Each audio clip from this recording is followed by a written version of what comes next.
제9장. 사울이 주의 제자들에 대하여 여전히 위협과 살기가 등등하여 대제사장에게 가서 다메섹 여러 회당에 가져갈 공문을 청하니, 이는 만일 그 도를 따르는 사람을 만나면 남녀를 막론하고 결박하여 예루살렘으로 잡아오려 함이라. 사울이 길을 가다가 다메섹에 가까이 이르더니 호련히 하늘로부터 빛이 그를 둘러 비추는지라. 땅에 엎드러져 들음에 소리가 있어 이르시되, 사울아, 사울아, 네가 어찌하여 나를 박해하느냐? 주여, 누구시니까? 나는 네가 박해하는 예수라. 너는 일어나 시내로 들어가라. 네가 행할 것을 네게 이룰 자가 있느니라. 같이 가던 사람들은 소리만 듣고 아무도 보지 못하여 말을 못하고 서 있더라. 사울이 땅에서 일어나 눈은 떴으나 아무것도 보지 못하고 사람의 손에 끌려 다메섹으로 들어가서 사흘 동안 보지 못하고 먹지도 마시지도 아니하니라. 그때 다메섹에 아나니아라 하는 제자가 있더니 주께서 환상 중에 불러 이르시되, 아나니아야, 주여, 내가 여기 있나이다. 일어나 집가라 하는 거리로 가서 유다의 집에서 다소 사람 사울이라 하는 사람을 찾으라. 그가 기도하는 중이니라. 그가 아나니아라 하는 사람이 들어와서 자기에게 안수하여 다시 보게 하는 것을 보았느니라. 주여, 이 사람에 대하여 내가 여러 사람에게 듣사온즉 그가 예루살렘에서 주의 성도에게 적지 않은 해를 끼쳤다 하더니 여기서도 주의 이름을 부르는 모든 사람을 결박할 권한을 대제사장들에게서 받았나이다. 가라. 이 사람은 내 이름을 이방인과 임금들과 이스라엘 자손들에게 전하기 위하여 택한 나의 그릇이라. 그가 내 이름을 위하여 얼마나 고난을 받아야 할 것을 내가 그에게 보이리라. 아나니아가 떠나 그 집에 들어가서 그에게 안수하여, 형제 사울아, 곧 내가 오는 길에서 나타나셨던 예수께서 나를 보내어 너로 다시 보게 하시고 성령으로 충만하게 하신다. 즉시 사울의 눈에서 비늘 같은 것이 벗어져 다시 보게 된지라. 일어나 세례를 받고 음식을 먹음에 강건하여지니라. 사울이 다메섹에 있는 제자들과 함께 며칠 있을새 즉시로 각 회당에서 예수가 하나님의 아들이심을 전파하니 듣는 사람이 다 놀라 말하되, 이 사람이 예루살렘에서 이 이름을 부르는 사람을 멸하려던 자가 아니냐? 여기 온 것도 그들을 결박하여 대제사장들에게 끌어가고자 함이 아니냐? 사울은 힘을 더 얻어 예수를 그리스도라 증언하여 다메섹에 사는 유대인들을 당혹하게 하니라. 여러 날이 지나매 유대인들이 사울 죽이기를 공모하더니 그 계교가 사울에게 알려지니라. 그들이 그를 죽이려고 밤낮으로 성문까지 지키거늘 그의 제자들이 밤에 사울을 광주리에 담아 성벽에서 달아내리니라. 사울이 예루살렘에 가서 제자들을 사귀고자 하나 다 두려워하여 그가 제자됨을 믿지 아니하니, 바나바가 데리고 사도들에게 가서 그가 길에서 어떻게 주를 보았는지와 주께서 그에게 말씀하신 일과 다메섹에서 그가 어떻게 예수의 이름으로 담대히 말하였는지를 전하니라. 사울이 제자들과 함께 있어 예루살렘에 출입하며 또 주 예수의 이름으로 담대히 말하고 헬라파 유대인들과 함께 말하며 변론하니, 그 사람들이 죽이려고 힘쓰거늘 형제들이 알고 가이사랴로 데리고 내려가서 다소로 보내니라. 그리하여 온 유대와 갈릴리와 사마리아 교회가 평안하여 든든히 서가고 주를 경외함과 성령의 위로로 진행하여 수가 더 많아지니라. 그때 베드로가 사방으로 두루 다니다가 루다에 사는 성도들에게도 내려갔더니 거기서 에니아라 하는 사람을 만나매 그는 중풍병으로 침상 위에 누운 지 8해라. 베드로가 이르되, 애니야야, 예수 그리스도께서 너를 낫게 하시니 일어나 내 자리를 정돈하라. 한데 곧 일어나니 루다와 사론에 사는 사람들이 다 그를 보고 주께로 돌아오니라. 욥바에 다비다라 하는 여제자가 있으니 그 이름을 번역하면 도르가라. 선행과 구제하는 일이 심히 많더니 그때 병들어 죽음의 시체를 씻어 다락에 누이니라. 룻다가 욥바에서 가까운지라.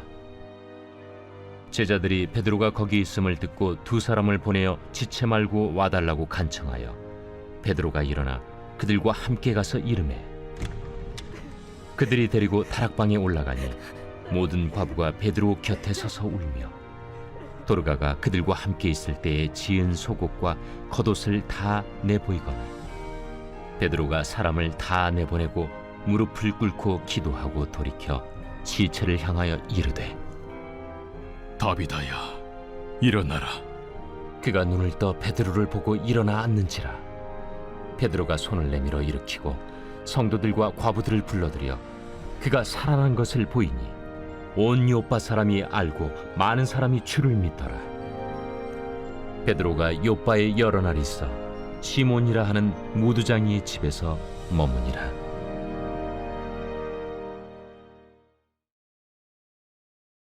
제10장. 가이사라에 고넬류라 하는 사람이 있으니 이달리아 부대라 하는 군대의 백부장이라. 그가 경건하여 온 집안과 더불어 하나님을 경외하며 백성을 많이 구제하고 하나님께 항상 기도하더니 하루는 제9시쯤 되어 환상 중에 밝히봄에 하나님의 사자가 들어와 이르되 고넬료야, 고넬류가 주목하여 보고 두려워 이르되 주여, 무슨 일이니까? 내 기도와 구제가 하나님 앞에 상달되어 기억하신 바가 되었으니 내가 지금 사람들을 욥바에 보내어 베드로라 하는 시몬을 청하라. 그는 무두장이 시몬의 집에 유숙하니 그 집은 해변에 있다. 마침 말하던 천사가 떠나매 고넬류가 집안 하인들과 부하 가운데 경건한 사람 하나를 불러 이 일을 다 이루고 욥바로 보내니라. 이튿날 그들이 길을 가다가 그 성에 가까이 갔을 그때에 베드로가 기도하려고 지붕에 올라가니 그 시각은 제6시더라. 그가 시장하여 먹고자 하매 사람들이 준비할 때에 황홀한 중에 하늘이 열리며 한 그릇이 내려오는 것을 보니 큰 보자기 같고 내 귀를 메어 땅에 들이웠더라. 그 안에는 땅에 있는 각종 네 발 가진 짐승과 기는 것과 공중에 나는 것들이 있더라. 또 소리가 있으되 베드로야, 일어나 잡아먹어라. 주여, 그럴 수 없나이다. 속되고 깨끗하지 아니한 것을 내가 결코 먹지 아니하였나이다. 또 두 번째 소리가 있으되 하나님께서 깨끗하게 하신 것을 네가 속되다 하지 말라. 이런 일이 3번 있은 후 그 그릇이 곧 하늘로 올려져 가니라. 베드로가 본 바 환상이 무슨 뜻인지 속으로 의아해하더니 마침 고넬류가 보낸 사람들이 시몬의 집을 찾아 문 밖에 서서 불러 묻되 베드로라 하는 시몬이 여기 유숙하느냐? 베드로가 그 환상에 대하여 생각할 때에 성령께서 그에게 말씀하시되 두 사람이 너를 찾으니 일어나 내려가 의심하지 말고 함께 가라. 내가 그들을 보내었느니라. 베드로가 내려가 그 사람들을 보고 내가 곧 너희가 찾는 사람인데 너희가 무슨 일로 왔느냐? 백부장 고넬료는 의인이요 하나님을 경외하는 사람이라 유대 온 족속이 칭찬하더니 그가 거룩한 천사의 지시를 받아 당신을 그 집으로 청하여 말을 들으려 하느니라. 베드로가 불러들여 유숙하게 하니라. 이튿날 일어나 그들과 함께 갈새 욥바에서 온 어떤 형제들도 함께 가니라. 이튿날 가이사라에 들어가니 고넬류가 그의 친척과 가까운 친구들을 모아 기다리더니 마침 베드로가 들어올 때에 고넬류가 맞아 발 앞에 엎드려 절하니 베드로가 일으켜 일어서라, 나도 사람이라. 더불어 말하며 들어가 여러 사람이 모인 것을 보고 유대인으로서 이방인과 교제하며 가까이 하는 것이 위법인 줄은 너희도 알거니와 하나님께서 내게 지시하사 아무도 속되다 하거나 깨끗하지 않다 하지 말라 하시기로 부름을 사양하지 아니하고 왔노라. 묻노니 무슨 일로 나를 불렀느냐? 내가 나흘 전 이맘때까지 내 집에서 제 구시 기도를 하는데 갑자기 한 사람이 빛난 옷을 입고 내 앞에 서서 말하되, 고넬료야, 하나님이 내 기도를 들으시고 내 구제를 기억하셨으니 사람을 요빠에 보내어 베드로라 하는 시몬을 청하라. 그가 바닷가 무두장의 시몬의 집에 유숙하느니라 하시기로, 내가 곧 당신에게 사람을 보내었는데 오셨으니 잘하였나이다. 이제 우리는 주께서 당신에게 명하신 모든 것을 듣고자 하여 다 하나님 앞에 있나이다. 베드로가 입을 열어 말하되, 내가 참으로 하나님은 사람의 외모를 보지 아니하시고 각 나라 중 하나님을 경외하며 의를 행하는 사람은 다 받으시는 줄 깨달았도다.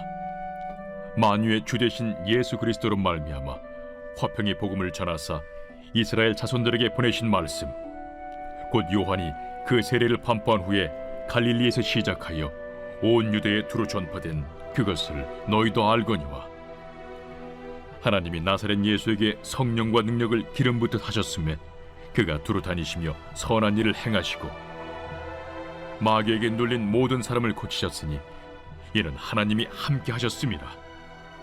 우리는 유대인의 땅과 예루살렘에서 그가 행하신 모든 일의 증인이라.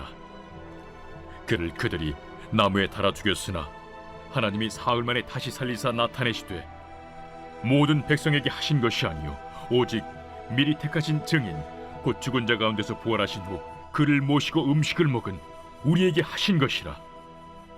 우리에게 명하사 백성에게 전도하되 하나님이 살아있는 자와 죽은 자의 재판장으로 정하신 자가 곧 이 사람인 것을 증언하게 하셨고, 그에 대하여 모든 선지자도 증언하되 그를 믿는 사람들이 다 그의 이름을 힘입어 죄사함을 받는다 하였느니라. 베드로가 이 말을 할 때에 성령이 말씀 듣는 모든 사람에게 내려오시니 베드로와 함께 온 할례 받은 신자들이 이방인들에게도 성령 부어 주심으로 말미암아 놀라니, 이는 방언을 말하며 하나님 높임을 들음이러라. 이에 베드로가 이르되, 이 사람들이 우리와 같이 성령을 받았으니 누가 능히 물로 세례 베품을 금하리요? 예수 그리스도의 이름으로 세례를 베풀라. 그들이 베드로에게 며칠 더 머물기를 청하니라.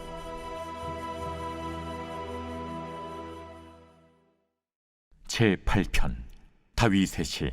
인도자를 따라 깃딧에 맞춘 노래.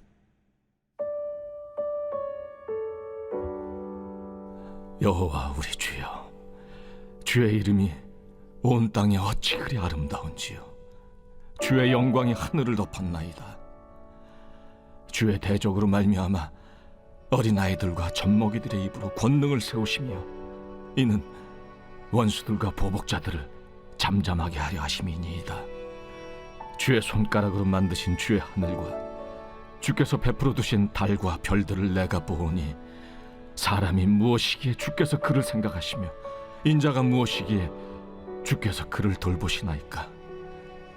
그를 하나님보다 조금 못하게 하시고 영화와 존귀로 관을 씌우셨나이다. 주의 손으로 만드신 것을 다스리게 하시고 만물을 그의 발 아래 두셨으니 곧 모든 소와 양과 들짐승이며 공중의 새와 바다의 물고기와 바닷길에 다니는 것이니이다. 여호와 우리 주여, 주의 이름이 온 땅에 어찌 그리 아름다운지요.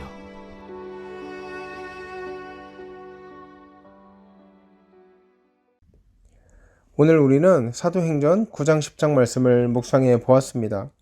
여러분, 사도행전 9장 1절을 보니까 이렇게 말하고 있습니다. 사울이 주의 제자들에 대하여 여전히 위협과 살기가 등등하였다. 여기서 우리가 주목할 표현이 있습니다.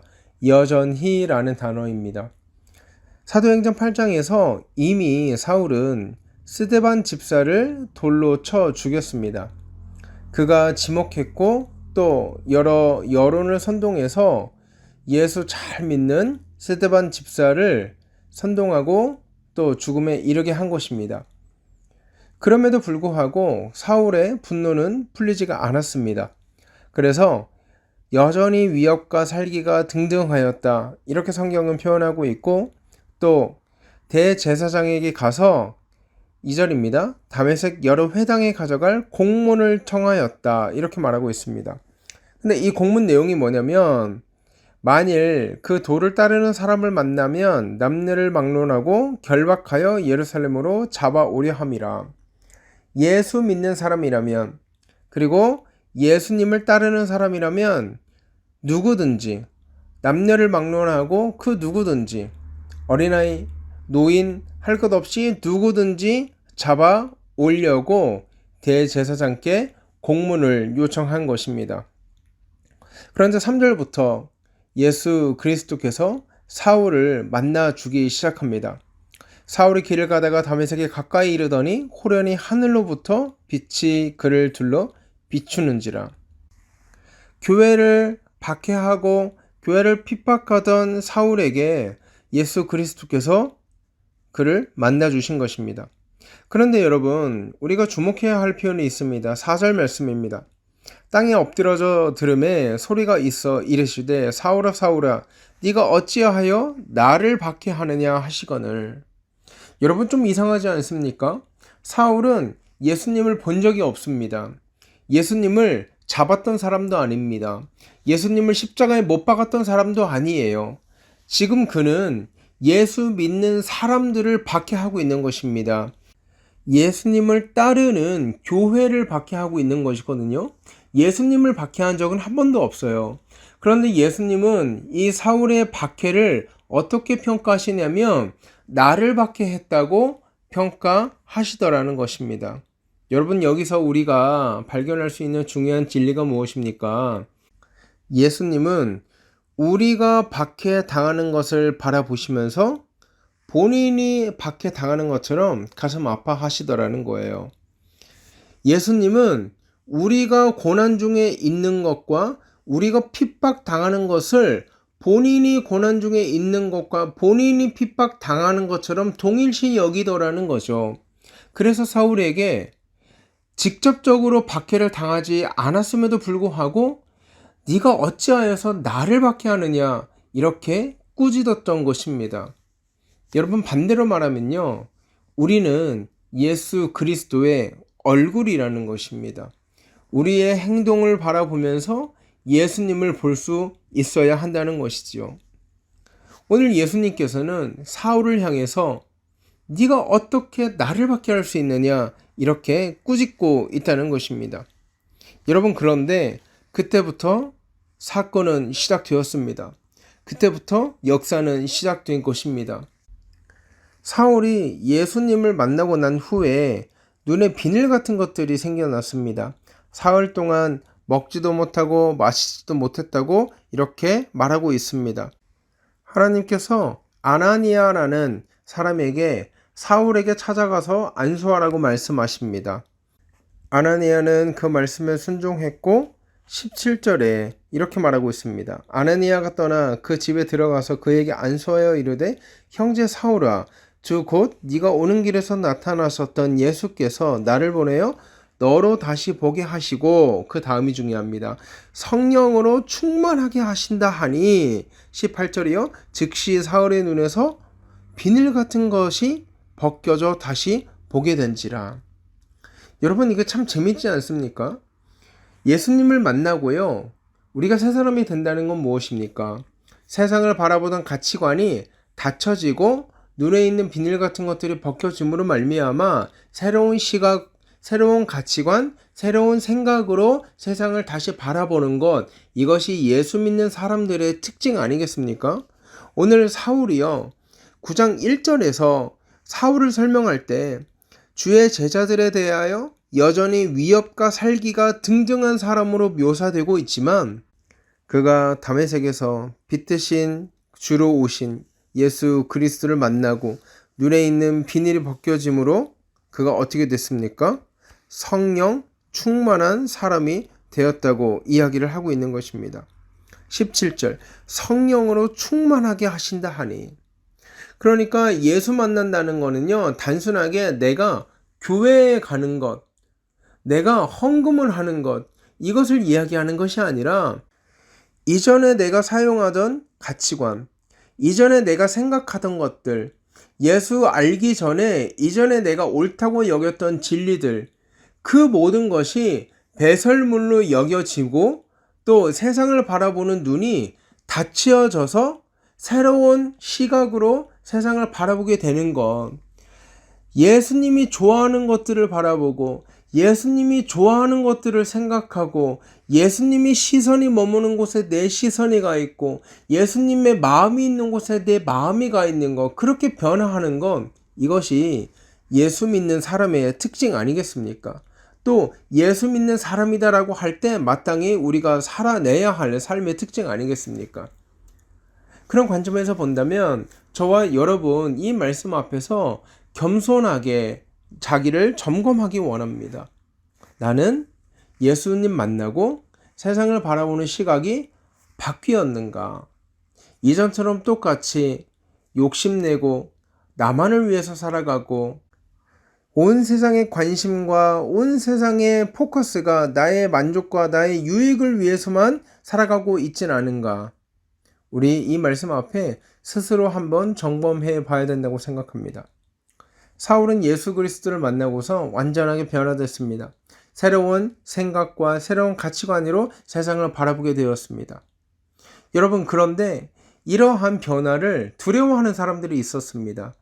이제는 핍박받았던 예수 믿는 사람들이었습니다. 처음에는 이 사울이 예수 믿게 되었다는 말을 믿지를 않는 거예요. 믿을 수가 없죠. 여전히 불안하죠. 두렵죠. 하지만 어떻게 됩니까? 그러한 두려움과 불안함이 쓸데없는 걱정이었다는 것을 사울의 삶에서 보여주고 있습니다.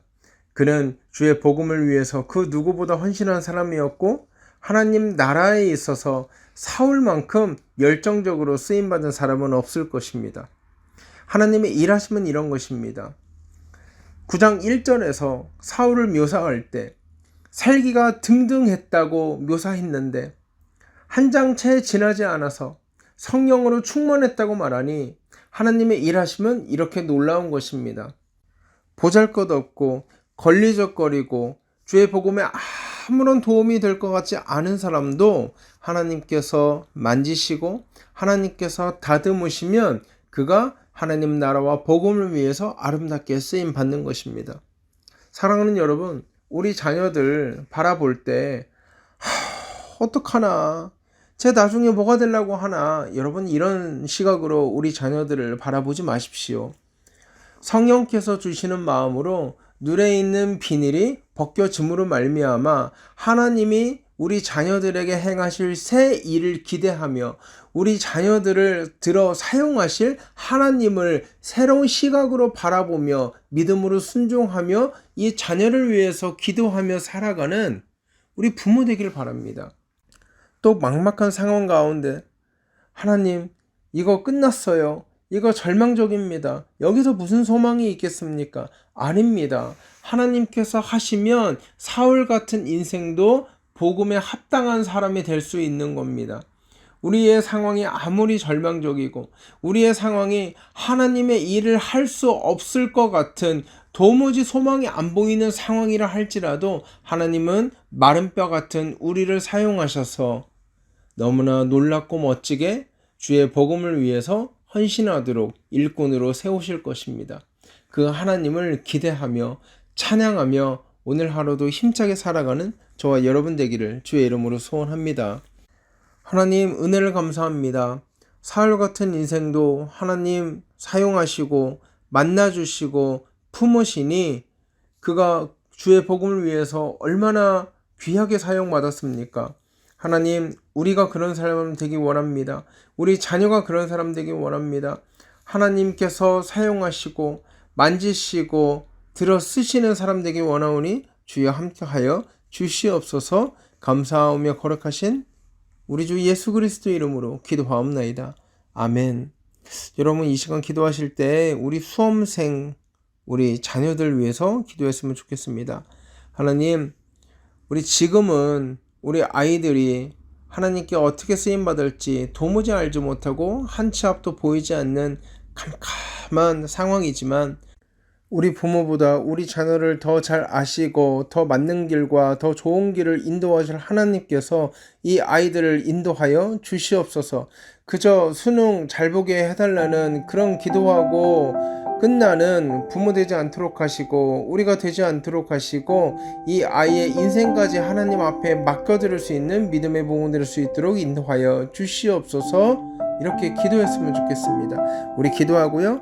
오늘 하루 힘차게 살아가는 저와 여러분 되기를 주의 이름으로 소원합니다. 함께 기도하겠습니다.